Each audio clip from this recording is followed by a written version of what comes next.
Hitany fianonatra dia anakay lava dia afaka manonatra dia zany nataontsika mpanoratra eto dia soratsaboa dia zavatra variteny voalohany dia fanontaniana hoe fa manintsika mianatra dia tia hay ozy izy commencer à se soraty hoe tia hay Même si ça t'offre quelqu'un.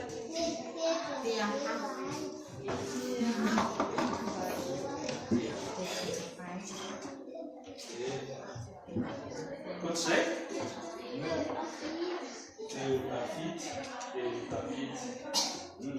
Quantos é?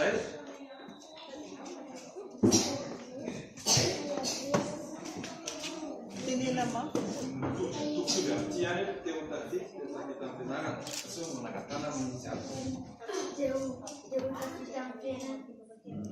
Tapos kami akan boleh kita fiangan na, kita pinangan na, miara ka po.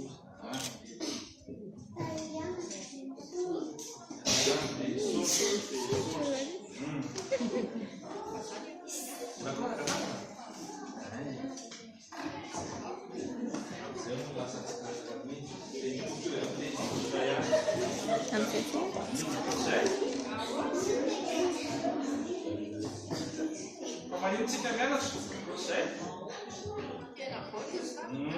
Maro ny baoritra ny aminareo dia hay dia mitafita amin'ny fianarana, dia mitafita amin'ny fiainana, dia hisondrotra.